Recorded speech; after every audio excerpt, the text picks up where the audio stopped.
It's Dr. Shiva, and we're going to see what we can do to bring this in by way of Zoom. And I'm going to turn over the screen to Dr. Shiva. Oops, no, I don't want to share that. And I think you need to unmute yourself, Dr. Shiva. Yes, I'm unmuted. What I do need is I need the ability to share. The ability to share, you are getting way above my ability to run Zoom. Let's see, screen oh, wait a minute. Is there anybody here? Multiple participants can share simultaneously. That's probably it. How about now? Great. Please proceed, sir. Okay, good afternoon. My name is Dr. Shiva Ayadure. One of my expertise is in the field called pattern recognition and mathematical analysis, so I'll try to keep it brief. But the objectives of this study were pretty focused to essentially perform an initial analysis on Maricopa County and to identify any anomalies and to provide an explanation for those anomalies. So that's what this today's discussion is focused on.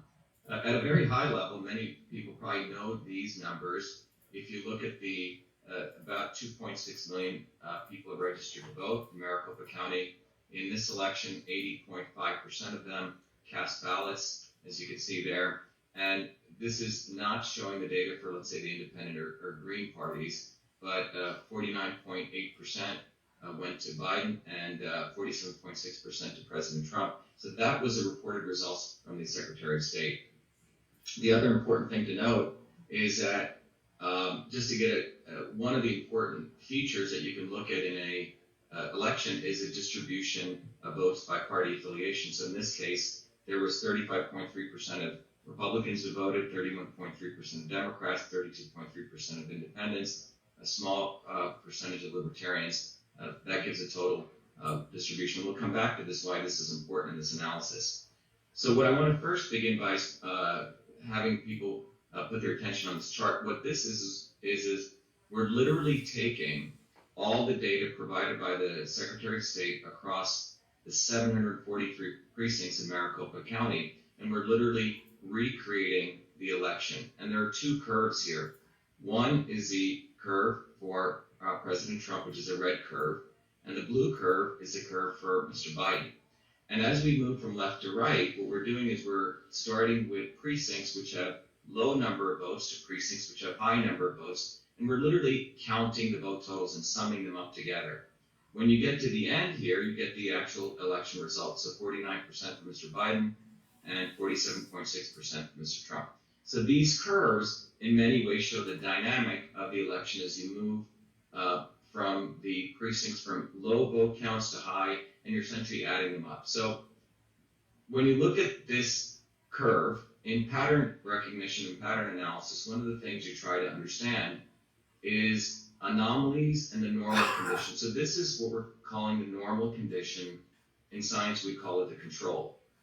And we're literally looking at two important features. There's a shape of this curve, and there's the sequence and how this curve is developed. So in the analysis here, what we wanted to do was we wanted to see if we can reproduce the curve for President Trump and the curve for Mr. Biden by looking at the demographic of voters based on party affiliation, because that's one of the most easily accessible or one of the most prominent features in an election. So towards this, we initially did a initial analysis of looking at voter turnout in a precinct, percent voter turnout. So every dot here represents a particular precinct, and you're looking at the percent voter turnout in a precinct along the y-axis, and along the x-axis simply the percent registered Republicans in a precinct.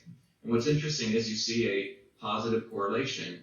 The more percentage of Republicans in a precinct, in fact, voter turnout is going up.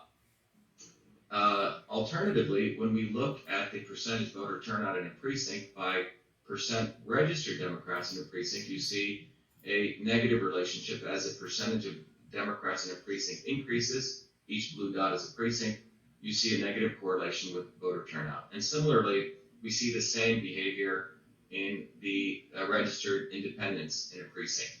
voter turnout, and you see the negative correlation. So in summary, for Republicans, where the percent turnout positively correlates with percentage registered Republicans in their precincts, for Democrats and independents, the percent turnout negatively correlates with percent registered Democrats and percent registered independents in precincts. So that's just giving you the feature of what was taking place in Maricopa County.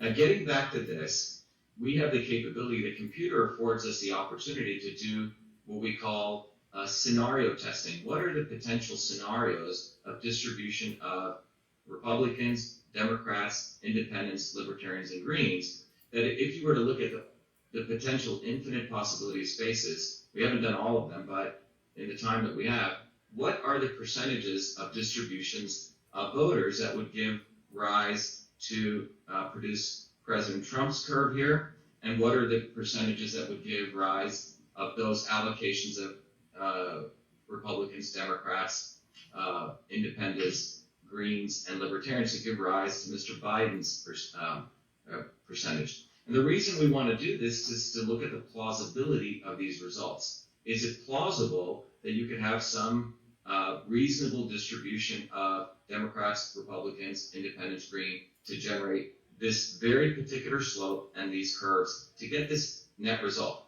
Remember, again, we're going from precincts, from left to right, we're accumulating votes. So this is really 743 different data points. So we first, just to give you an idea, this is one of the potential scenarios where we're looking at, in the case of Democrats, we're looking at a split of votes between Mr. Biden and Trump of 20% to 80%, of Republicans between 80% to 20%, and of the Independents 70-30, Libertarians 0-100, and Green 100-0. So this is one of the computer simulations. Like this, a computer can do it far better than I can do sitting here. And what you see is the green line is trying to match Mr. Biden's blue line, and you can see it's way off. And the purple line is trying to match the red line. So obviously these aren't matching because, again, we wanted to see if we can overlay on those. So here's another potential scenario. In this case, we're looking at Biden-Trump voter distribution of Democrats by 80-20, Republican 20-80, the Independents 30-60, Libertarians 10-90, 100-0. And in this case, the blue line here, the purple line here, is at least nearer the red line, and the green line is getting closer to Mr. Biden. So that, again, the green and the purple are the simulated version. Then we do another example. Well, this is getting a little bit closer. We see 100% Democrat, 0% Trump for Democrat distribution, relative to Republicans, 20-80 split, 36%, 58% on the Independents, and so on. But it's still not matching, even though it's getting close here. You notice the slopes aren't matching. Well, we try a different case, 100% Democrat, 0% Biden-Trump, Republican 0-100, and so on. Still doesn't match. This iteration process, again, the computer was done, and the only one that we were able to come close to matching was this. And I want everyone to look at this carefully. So out of all the potential universe, which we've done, and we're going to continue doing this, by no means is this done, we find that the interesting possibility we find here is when the Democrat percentage is 130% Mr. Biden and negative 30% Mr. Trump, and the Republican percentage is 0-100, the Independent is 30%, 58%, Libertarian 0-60, 60-0. But what's extraordinary about this graph, again, we went through many iterations, it matches perfectly, near perfectly. The slopes match, the curves match, the shape match. So what this tells us is that this demographic distribution of allocation of party affiliations is what can generate this. And I find it highly implausible because this means that Mr. Biden got 130% of Democrat voters and negative 30%, and President Trump got negative 30%. So how is this possible? So how is this quote-unquote result possible? Well, one possibility could be there's a demographic within the independent voters, which is this group here, okay, this 38, 58%, not visible in our model who voted for Biden. Again, we would need to get more access to data, which is, by the way, very difficult to get access to. Another possibility is that Mr. Biden's actual votes were multiplied by 1.3, which is 130%, meaning each single vote Mr. Biden received, each single vote he actually received became 1.3 reported votes. Sort of, there was an increase in a weighting of a vote that was given to Mr. Biden, and President Trump's votes are reduced by that 0.3 or 30% gained by Mr. Biden. Simply put, you could call this vote swapping, or they could be a combination of both. So that's what we've discovered today. But this combination, out of all the possibilities to match this curve perfectly, is the only one we found so far. And the demographic distribution that it asserts seems highly implausible. But again, we need to do more research. One is, again, as I mentioned, that there could be certain groups of independent voters that are not visible in the model, or it could be vote swapping, or all three. And I'll end on that note. All right, Dr. Shiva. I'm looking at Mr. Giuliani, and I see he's been scratching some things out here. I'm pretty sure you have a question or two. I do, sir. Please, sir.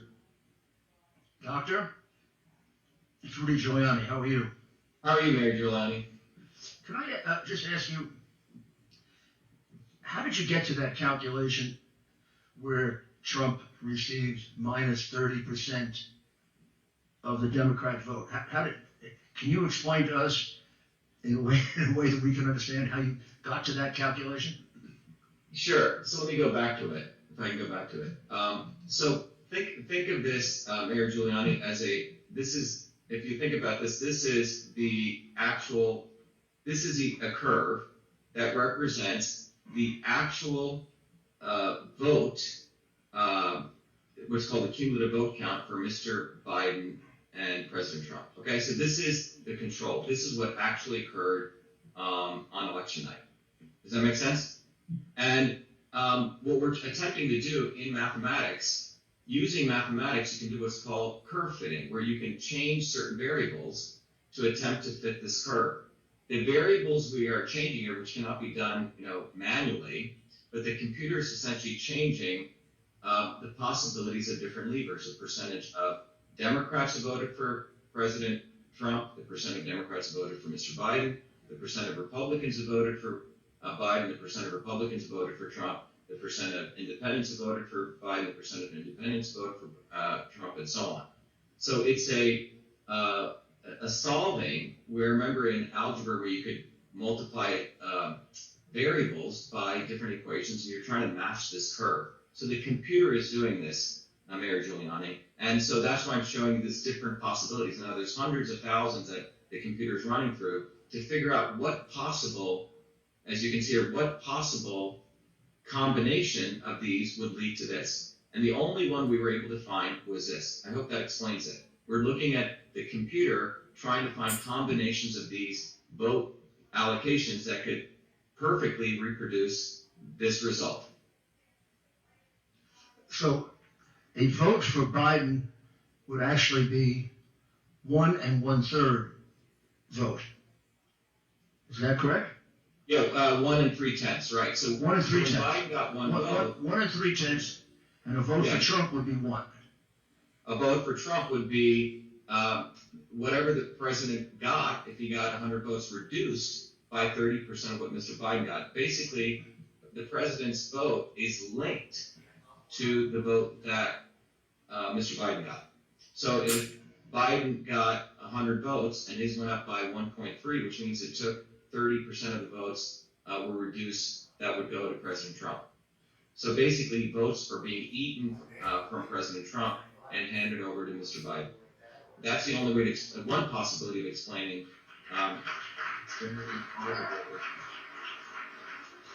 Did you discuss this at all with Colonel Waldron?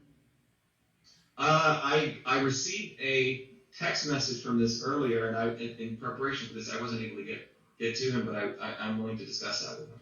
Well, he reached a very similar conclusion in a different way, that the votes for Biden were valued within the computer algorithm as higher than the votes for Trump.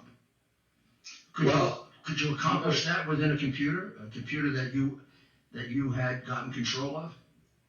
Well, one of the important things to recognize is that what we do know is starting in 2002, Mayor Giuliani, that these voting vendors, as brought up in one of the Debo manuals, have a feature called the weighted race feature.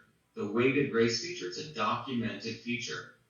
And the weighted race feature basically says that the feature in the software, which the secretaries of state have certified, knowingly or maybe unconsciously, but they must have certified these electronic voting system software has a feature called the weighted race feature, which allows a voter's vote to be, or a candidate's votes to be multiplied.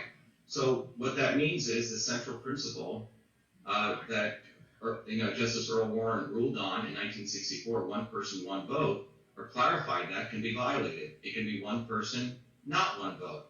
And that is one explanation of this. But the important feature I think people in the public need to understand is these software systems, the electronic voting software systems, have a documented feature called the weighted race feature. So the implementation of this is very possible. In fact, it's a documented feature starting as early as 2002. Is there any reason for that? Any legitimate reason? Don't you want to count every vote as one? Every vote should be counted as one vote. But the fact that a weighted race feature exists should be a serious concern to all of America, because it basically means that all of us have been going, we're going back to Dred Scott, where it means that all of us, in some ways, the ubiquity of unfairness, where at that time it was 3/5 of a vote, where we could all become, 1/3 of the vote. In this case, the people who voted for President Trump approximately were becoming 7/10 of a vote. Do you know if the Dominion machines have that weighted vote feature?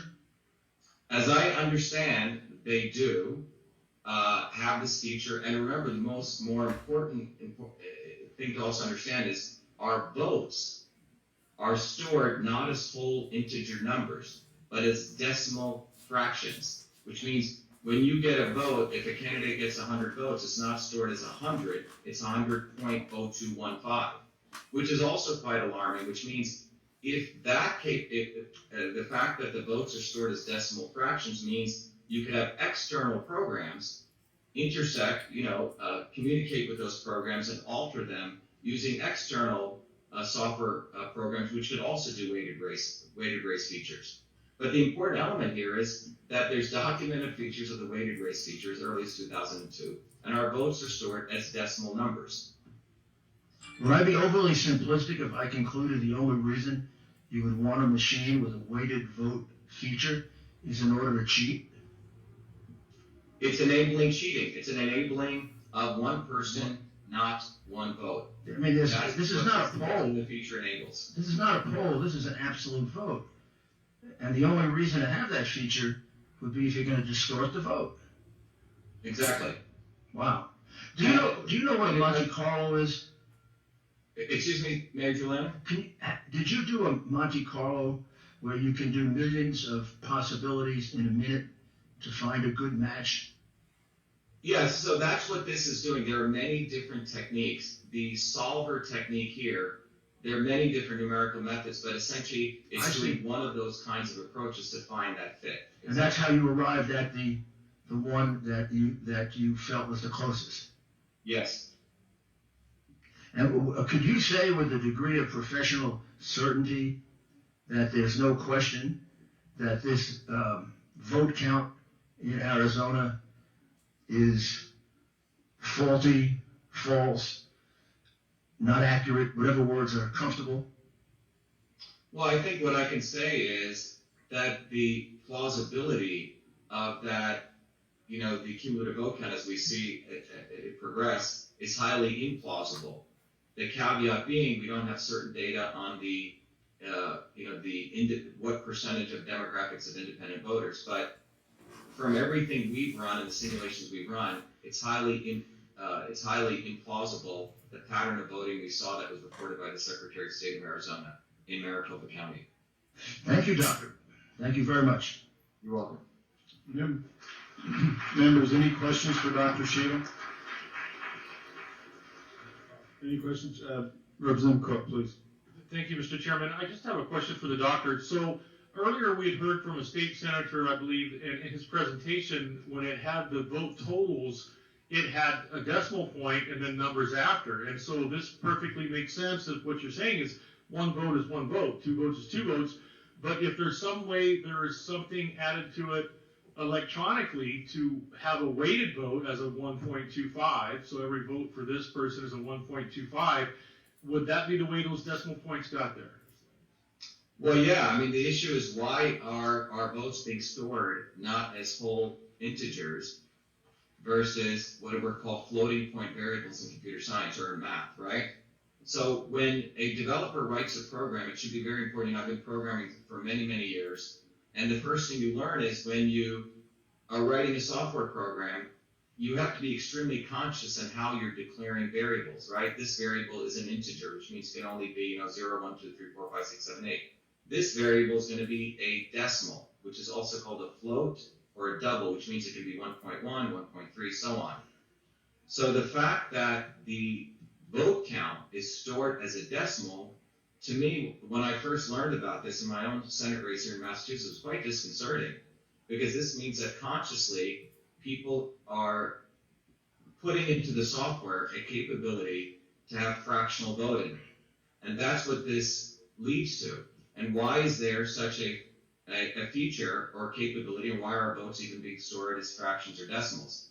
And I think this is probably the central question of our time, probably going back to the Three-Fifths Compromise of 1787. Do we have one person, one vote, or do we have one person, not one vote? And in the era of electronic software systems, I think the courts need to step in and re-clarify one person, one vote, going back to 1964, the Equal Protection Clause of the United States Constitution. Mr. Chairman. Okay, ladies and gentlemen, we got a lot of ground to cover here, so I appreciate your passion, but we'll just keep the applause to it. Let's wait until we're done. Senator Borelli, you have a question? Yes, thank you, Mr. Chairman. Well, I'm not surprised. It's pretty much the modus operandi of the Democrat history anyway, to have a poll tax and actually tax the Republican to that vote goes to a Democrat. So that's what they did. They took that 30% and or 0.3, whatever, tax the Republican vote and send it over to the Democrats. So I'm not surprised that the Democrats would want to tax the vote. Mr. Chairman. Okay, members, any other questions? I wasn't finished. I'm sorry? I wasn't finished, Mr. Chairman. Oh, I'm sorry. Please proceed, Mr. Cook. I thought you were done. Thank you. I just wanted to finish up with what we were talking about. So now that we understand, with the two witnesses that we've heard here today, how those decimal points get in there, and Doctor's done a wonderful job. The question I have, Mr. Chairman, is when did you find this information about where the lines transected? At what point in time were you made aware of it? That's the first part of the question. And the second part of the question is, who have you made aware of this? Have you made the Secretary of State of Arizona aware of this, or the Governor's Office or Attorney General's aware of this? Or has it just been the privileged information of the Trump team until now, just about the state of Arizona, so we keep it short? No, this was discovered about 24 hours to 48 hours ago. You're the first ones to actually see these graphs presented today. Thank you. Thank you, Mr. Chairman, for your time. Yeah. Representative Townsend. Thank you, Mr. Chair. I just have a quick question built off of a comment. Cindy Powell had mentioned some conflicts of interest with Dominion and these systems. She had said her words were governors and secretaries of states and other politicians have a vested interest in this system. I read from last year an article where Nancy Pelosi's former chief of staff sat on the board of the lobbying firm that represents Dominion. If what you're telling us is true, and there is some kind of interest by certain politicians to invest in this kind of a system, and I find it ironic that today's Cyber Monday and we're talking about this type of issue. Have you looked at that, of any kind of a nefarious background when you're looking at these weighted votes? do you have any indication or any suspicion, or is this just a mistake or a fluke in data? Does this lend to her claim that there might be some nefarious motives behind the system? It's a very, very good question you bring up. Let me give you from my own actual experience in this. I ran for U.S. Senate in the Republican primary in Massachusetts, and I was deeply shocked when I found out that this weighted race feature existed. And pursuant to that, we issued FOIAs to actually get access to some very important data, which helps us connect to validate whether the weighted race feature was on. And that is called the ballot images, the cast vote records, and it's called the list vote records. Now, what are those things? When you put a ballot into a machine, a paper ballot, and that machine is scanned, that machine creates what's called an image, a photograph. And when tabulation takes place, guess what's tabulated? Not the paper. In the electronic voting machines, the actual images. Does that make sense? So the images are tabulated. So when you get a result, if you want to validate the integrity of that result, the output, we must have access to the ballot images, and because the ballot images are used to generate the cast vote records and the list vote records, which are the actual counts of votes that were gotten. So when, in Massachusetts, for example, I applied for a FOIA to get this, the Secretaries of State of Massachusetts, and I believe this may be true of many Secretaries of State across the country, they responded back to me saying they deleted the ballot images. In fact, they destroy them, that they don't have to save them by state law. And it is my understanding, pursuant to USC 20701 and 20702, for federal elections, those ballot images must be saved in order to validate the integrity of the election. Well, in my case, when I started sharing this on Twitter on September 25th, the Secretary of State of Massachusetts contacted Twitter and shut me down for 21 days left in my election. And what came out in testimony in Massachusetts with a federal judge here was that the Secretary of State of Massachusetts has a special partnership with Twitter, where they were able to brand what I had was sharing, that ballot images were destroyed, as election misinformation. And in addition, they called the National Association of State Election Directors, NASED, which is the association of all the state election directors, and they too got involved in contacting Twitter to shut down my tweets where I was exposing that ballot images, which were destroyed, which would be the evidence showing that the weighted race feature was on. It was quite extraordinary. Well, the NASED is the group of all state election directors. So why was my tweet, when Twitter had not shut me off when I was talking about election fraud, but the state of Massachusetts Secretary of State and the state election directors found that threatening, because what I was essentially stating was that the state election directors of a number of these states are concealing the actual evidence which directly correlates which can expose whether the weighted race feature was on. So yes, I do believe it's nefarious. And if you go look at the National Association of State Election Directors, which is a nonprofit, they are funded, and that they're an entity of Democracy Works. Democracy Works is funded by Rockefeller Brothers. It is also funded by the Murdochs, Catherine Murdoch. And you can look at who is actually controlling the state election directors, or what community are they part of. Now, why is this important? Because the state election directors and the secretaries of state are the ones who certify electronic voting systems. Which means, are they certifying electronic voting systems knowingly with the weighted race feature? And in my view, I know in Massachusetts that's what was done. And knowingly telling the vendors to delete ballot images, which are the evidence that interconnect the weighted race features being on and the ballot images. So in Massachusetts, the factory settings of these electronic voting machines, the default factory setting is to save all ballot images.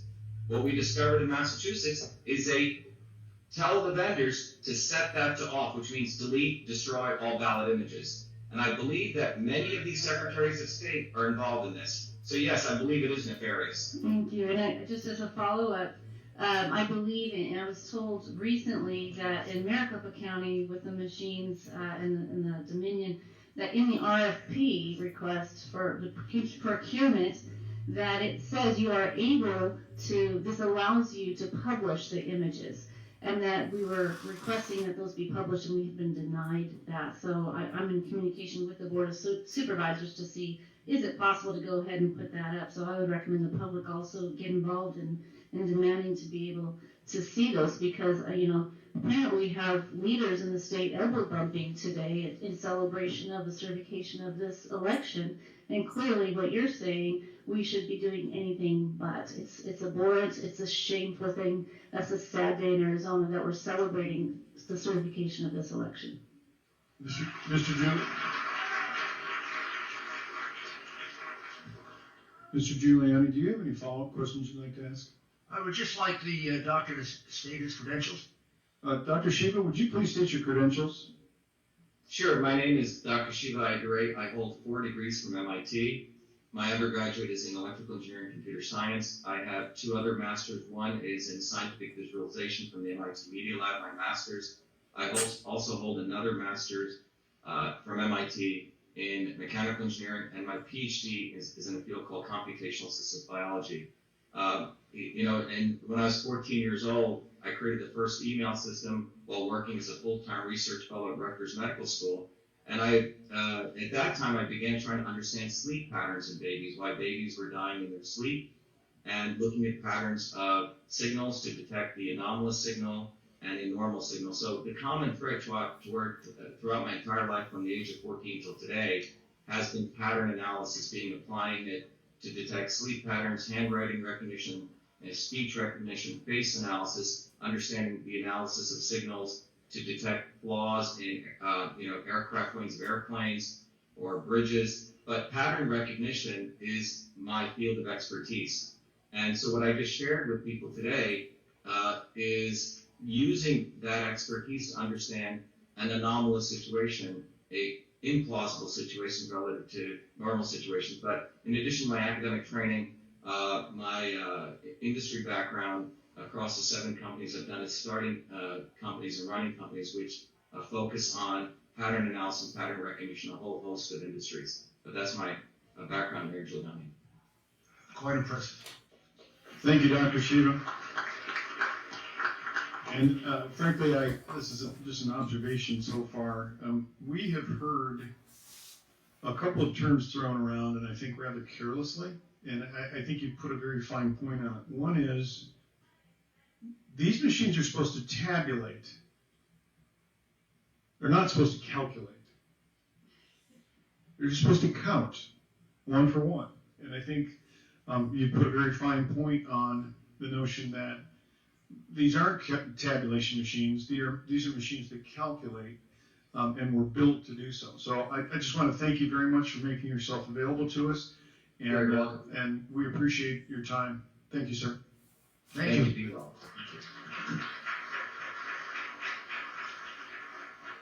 I think we've lost Dr. Shiva.